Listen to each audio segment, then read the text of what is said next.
तुम्हारी जिंदगी में बचपन से लेकर आज तक जितने भी इंसिडेंट हुए, जितने भी दुख दर्द पीड़ाएं तुमने सही, वो सारी एक तरफ, और एक दिन तुमने अपने करीबी इंसान को एक किसी छोटी सी चीज के लिए तड़पते हुए देखा और उस टाइम पर तुम उस लायक नहीं थे कि तुम उनकी कोई मदद कर सको। उनको बस तुम एक राख मिट्टी की तरह देख रहे थे और बस उनको दिलासा दे रहे थे कि सब ठीक हो जाएगा, तुम टेंशन मत लो, सब ठीक हो जाएगा। और वो जो फीलिंग है ना, काफी है तुम्हारे दिमाग को उथल पुथल कर देने के लिए, काफी है तुम्हारे पूरे शरीर में आग लगाने के लिए। फिर तुम्हें जरूरत नहीं है किसी एक्सटर्नल मोटिवेशन के, लायक ही नहीं हो तुम कि उनके लिए कुछ कर सको। इसे जरा बकवास, घटिया और बेइज्जत भरी हुई बेबसी, लाचारी, ये जो फीलिंग है ना, मैं अभी तक जो भी ट्रॉमा मिली होंगी, जो भी XYZ, वो कुछ भी नहीं है इस फीलिंग के आगे। वो सब एकदम माइनर में भी काउंट नहीं होता। वो जो तुम्हें चाहिए, जो चाहिए ना, वो तुम्हें चाहिए हर हाल में, तुम्हारे जेब में होना चाहिए, तुम्हारे पास होना चाहिए, ये आता है अंदर से। किसी चीज को पाने की तुम्हारी चाहत अगर बहुत तगड़ी है ना, तो वो तुम्हारी होके रहेगी। और जो चीज अभी तक तुम्हारी नहीं हुई है, इसका मतलब है कि तुमने उसको दिल से चाहा ही नहीं है अभी तक। वरना ऐसे में तुम्हें जरूरत नहीं होती बाहरी मोटिवेशन की। जिंदगी में तुम्हें वो नहीं मिलता जो तुम्हें चाहिए, बल्कि वो मिलता है जो तुम्हें चाहिए ही चाहिए, हर हाल में चाहिए। एक चाहत होती है नॉर्मल वाली, लेकिन मैं यहाँ जिद वाली, पागलपन वाली चाहत की बात कर रहा हूँ।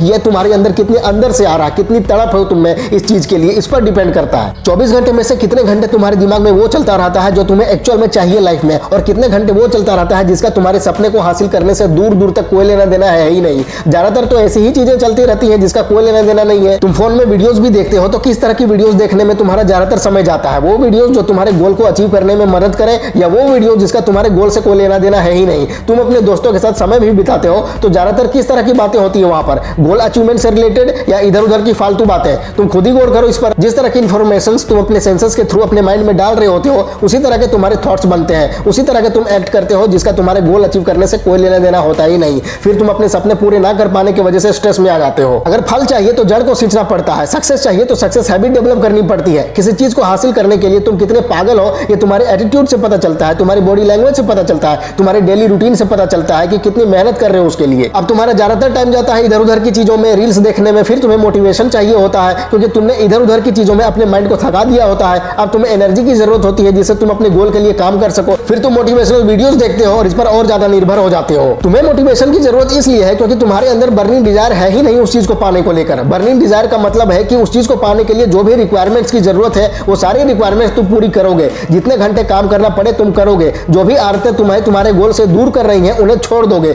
जो आदतें अपनाने से गोल हासिल करने में आसानी होगी, उन्हें अपनाओगे। नए नए आइडियाज, नए नए तरीके सोचोगे जिससे गोल अचीव करना एकदम फिक्स हो जाए। बर्निंग डिजायर इंसान से क्या कुछ अचीव नहीं करवा देता, तो यही तुमसे सब कुछ करवा देगा और गोल भी अचीव करवा देगा। जैसा कि मैंने शुरुआत में बताया कि तुम अपने किसी जरूरतमंद की मदद करना चाहते हो, लेकिन सक्षम ना हो पाने की वजह से खुद के लिए बुरा फील होता है। लेकिन तुम घर आकर वापस से वही पुरानी जिंदगी जीने लग जाते हो, कंफर्ट जोन वाली। तो तुमसे दोगला और घटिया इंसान कोई नहीं है, क्योंकि वो बुरी फीलिंग सिर्फ ऊपर ऊपर से थी, ना कि तुम्हारे दिल की गहराई से। ऐसे में तुम खुद को धोखा दे रहे होते हो। जबकि सक्सेस के लिए सबसे पहली क्वालिटी होती है खुद के प्रति ईमानदारी, यानी तुम्हारे अंदर जो भी कमियां हैं, कमजोरियां हैं, बुराइयां हैं, उन्हें पहचानना, एक्सेप्ट करना और खुद पर काम करके उन्हें खत्म करना होता है। एक जेन्युइन इंसान बनना पड़ता है। तो मोटिवेशन के भरोसे मत बैठे रहो, अपने अंदर बर्निंग डिजायर पैदा करो सक्षम बनने की। खुद को इतना सक्षम बनाओ कि किसी जरूरतमंद की छोटी सी मदद चाहते हुए भी ना कर पाने का मलाल तुम्हारे मन में ना रहे, सिर्फ इस वजह से कि तुम सक्षम नहीं हो इसके लिए।